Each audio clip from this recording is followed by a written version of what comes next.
two New York Mets headlining this roster. See why, what can you say? Yeah, I mean, I think what stands out with Puerto Rico, they can always swing the bat. So you're going to have that star power on the infield with Francisco Lindor and Javier Baez. I see Lindor being the shortstop, Baez making this shift over to second base. Great catching depth. With Maldonado and Vasquez, that's going to be huge for their pitching staff. And when we talk about the pitchers, Puerto Rico has an extremely strong bullpen. So the names that stick out to me are the Diaz brothers. Right there.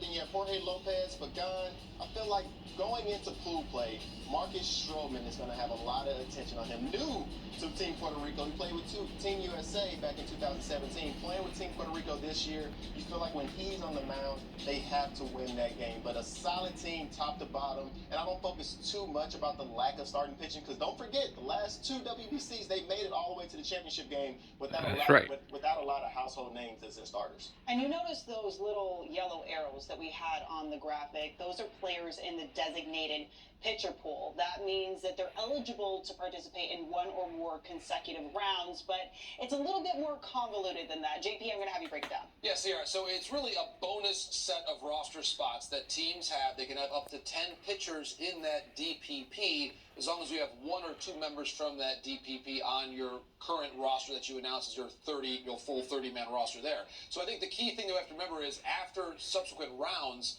teams can replace pitchers on the active roster with players that are in the designated pitching pool. And honestly, we saw that happen a lot last time around with Team USA, where you had guys pitching in the semifinals and finals who had not yet appeared in group play.